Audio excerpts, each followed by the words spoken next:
My name's Simon Hurd. I'm the chairman of the Aero Club of East Africa here in Nairobi. And we're running the Navex event, mini Navex event this year in November. And it's really about just getting back to basics of flying.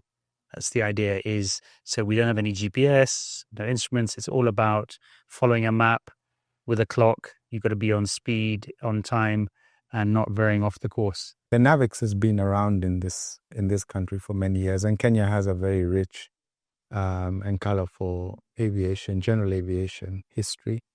But it's been a long time since the last Navex was held. I was very fortunate 3 years ago to take part in my first Zimbabwe Navex, or what they call the Zimbabwe Air Rally. And I took part in the Zimbabwe Air Rally this year. They celebrated 50 years of air rallies in Zimbabwe this year. And of course, then it occurred to me that why aren't we doing this in Kenya anymore?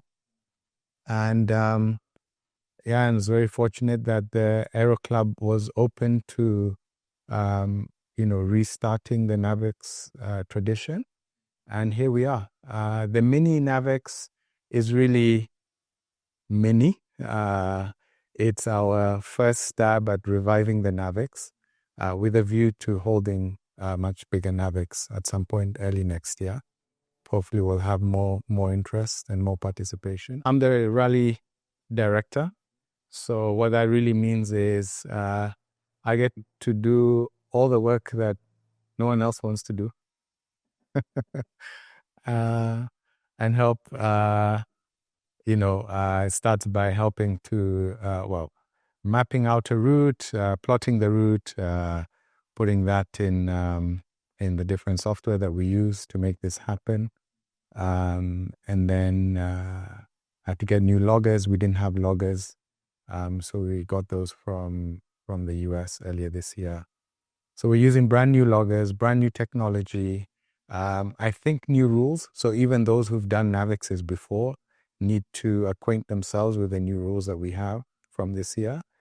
It's really bringing the Navex up to the standard of other rallies around the world, and have some fun. So I really hope that everyone enjoys it, and it's a good show. It's a rally, not a race. There are two formats of sort of fun flying. A race is all about speed, and you stagger the aircraft, and it's around who gets around the course fastest. This is about who gets around the course in the most accurate way. It's about navigation and accurate hand flying. You're not allowed to use any automation, so no autopilot, no GPS, really just relying on headings, compasses, and maps. And if you do that accurately and you're able to determine your ground speed accurately, you'll do well. We have 9 entrants this year, and they range from sort of a 6-seater traveling at about 150 miles an hour down to small 2-seaters that are traveling at sort of 60 or 70 miles an hour. So a range of aircraft. And that's quite fun because it's all a bit different. So you can't do it obviously in a very fast aircraft jet, because again, it's back to the clock, being able to look out the window, see what's happening. So we have, as I say, 6-seaters, 4-seaters, 2-seaters. We even have an amphibian, so an aircraft that lands on water as well as on the ground. An entrant from the coast. So it should be a fun mix of aircraft, people, that kind of thing. Well, my name is Nick Sadran. Half American, half French. Live in Kenya. Been living here since 2013. Came to flying quite late. I got my pilot's license 2018, and it was 2017. I was 47 at the time, and just sort of was one of those things that really hooked me. I have to admit, I didn't like my first 5 hours of instruction. I didn't think I'd actually make it through, but once I got past that, I started to like it more and more. I've done a couple of fly-ins, never the Navex, but a couple of fly-ins. And so I know what it's like getting all people from all over Kenya coming together. It's just a really, really good time. I probably have 3 things I'm excited about for the Navex, if you don't. One, I'm really excited to get and just be surrounded by aviators and people enthusiastic about aviation, because it's a really cool group and it's really a lot of fun. Two, I'm excited to be down in Amboseli because it's such an incredible, beautiful spot just with all the wildlife. And it's, it really is a unique place in the world. And three, I'm really excited to fly this plane because I haven't flown it that much and it's very new to me. And it's, I can't think of a better word than cool, but it's really cool.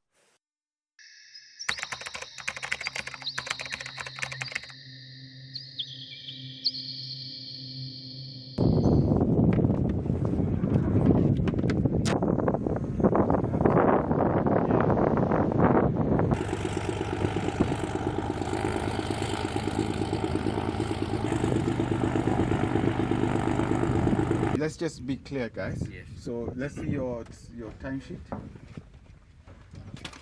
Okay. All right. Yeah. It's on GPS, but I can't disable the GPS without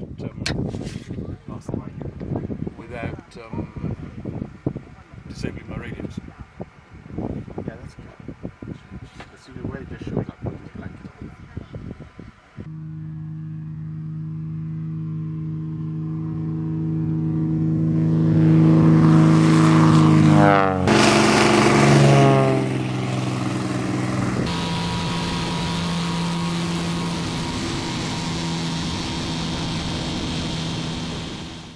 It's been an amazing 2 days.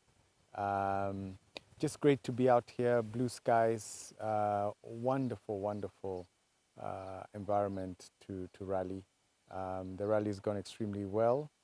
Everyone's back safely. As a race director, that's your number one concern. So everyone's back safely on ground.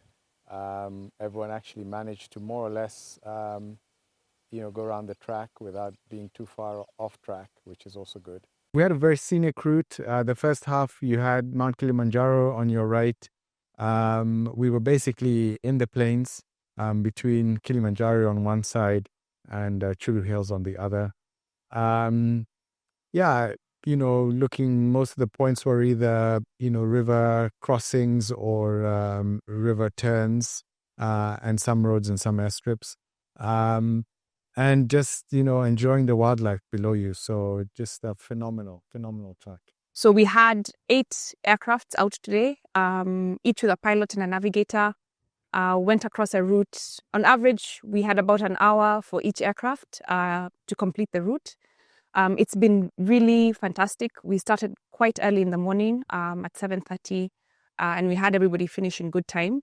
So this has been a really good day out. A lot of great experiences, understanding, what we're dealing with the elements. It's a really scenic location. We're right at the heart of Amboseli National Park, and KWS has been really fantastic in supporting us and just giving us the ability to run this event.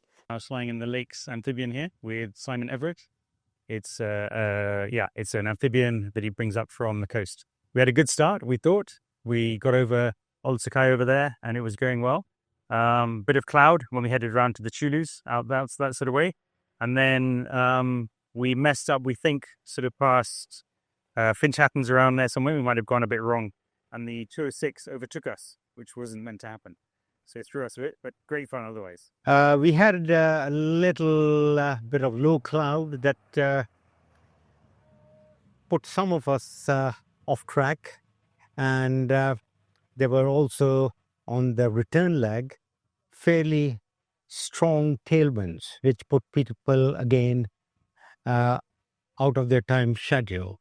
Otherwise, went off very well. It's been very, very fun. I think we've done fairly well, I'd like to say. And yeah, been quite challenging a little bit with the winds and stuff. Which was also the challenge. There was a cloud cover, and there's one waypoint where we were not quite sure because there was a bit of a cloud cover. There's maybe one waypoint. It was very challenging. This is a slow-flying aircraft, and if we had lots of headwind, we need to have either full power or completely idle in order to compete with the timings required. But I think we've done quite good. It was a challenge, but the terrain is fantastic here. So some of the areas were difficult to find. He was flying. Tim was flying. I was navigating. So Tim is a young pilot, 300 hours. And Yeah. It's been a lot of fun. This was our first navigation competition, so it was, I think, a good learning experience. We felt like we started out really well, but we ended a little bit confused. Yes. But I mean, either way, I think we all had a good time. Experience. Everyone in the airplane had fun. Beautiful, beautiful countryside. The mountain looking spectacular this morning. Yeah. With a bit of fresh snow on it. And the countryside was good. It was a really beautiful course. It was laid out for us. It was good fun. And the fact that we had to then look at the map and look at the stopwatch and rely 100% on old-fashioned navigation was really good exercise. It was good fun. Well, finding all the rivers and the roads and checking it all with the map and seeing if we'd arrived at the right time. Yeah. Yeah. Yeah, no, I thought it was great. I thought there was a great atmosphere when we arrived. Thought there was a lot of, everyone checking their airplanes and getting ready, and a lot of fun, a lot of anticipation. And then once up in the air, basically what Martin said, which was sort of having to go back to the old school of looking at maps and getting your times right and trying to speed up or slow down depending on where you were, and dealing with the winds, which you can't see, but you can feel pushing you around. Yeah. Especially in a plane like this, which is very susceptible to winds. So that's good, yeah. Best part, probably landing, knowing we finished without disaster. Yep, I'd say the landing, and on the second half, realizing that we had now begun to find our way. First half was a little bit tricky. We got slightly off track. It was very different. It's not what we expected on the map versus what we actually faced. But yeah, it was quite challenging. We're glad to be back. We didn't get lost. That's a bonus. All right. It was yesterday's briefing. We didn't understand most of the things. The guy explained very well, but we were not taking into seriousness about the stopwatch thing. But I think within the rally itself, I think stopwatch and making it to those points at that specific time is the biggest challenge. So I think next time we also need to factor in a lot of about the wind, because the wind is changing. Going to the east, it was a headwind. Coming back, it was a tailwind. So the speeds vary so much, and you have to be at those points at specific times. So it's quite a challenge, a good learning experience, handling the aircraft at very slow speeds. He did an amazing job, and we are back safely, we thank God. I think all of it was really fun, actually. It's quite a different thing to do. I think it really rekindles the fun of aviation. So I quite enjoyed, seeing all, plotting everything on the chart and then actually seeing it out there. Quite good fun. Yeah, and this, we fly more advanced airplanes now with fancy GPSs and all these fancy things. But getting to go back to the basics again and in a very safe but yet competitive environment, I thought was extremely fun. To really just get back to the very basics and the principles of aviation. Where we were feeling the wind and making judgment calls and navigating over the terrain, and then out of just such a beautiful location, and just a gorgeous terrain as we're staring down there trying to track every little map or river and road. Yeah. It was a phenomenal experience. The most challenging, I think, from the airplane's point of view was we picked a very slow speed, and then we were going too slow, so underestimating actually how fast we were going. So trying to get to the next spot in time was a challenge until we caught up on the second half. Looking at something on a map and then trying to find like that river from the air, it looks really straightforward. And then when you get there, there's 3 or 4 other rivers and roads that look exactly the same. So I felt, again, kind of going back to the same thing, right? Discounting a lot of the gauges that we typically have and having to rely on simple things. And so in this case, the wind, as you can see, just in the few minutes that we've been here, the wind has changed and shifted quite a bit. And so us trying to compensate for those factors while flying, I found to be challenging. For us, that was our first takeoff.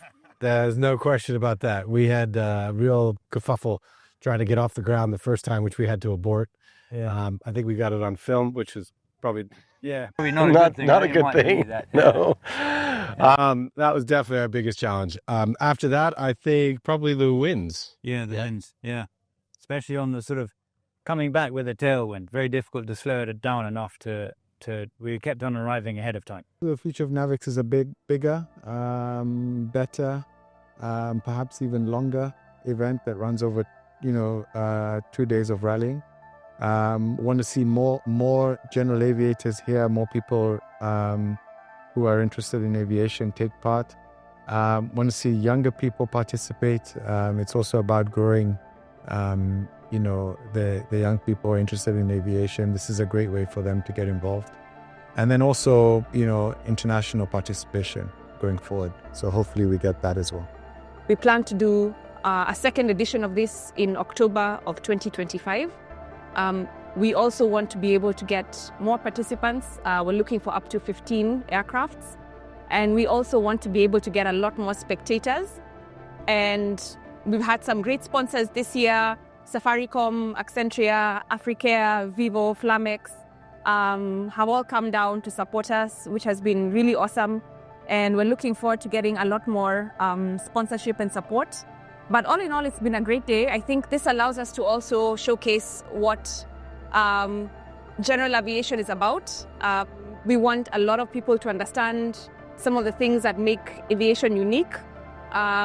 In the past, there was a lot more activity, and so our job in the coming year and a few years into that is to really be able to open up the world of general aviation to the general public, to invite people to come and watch, to invite aviators to come and participate, and to bring the whole industry together, and really just to have a nice weekend out.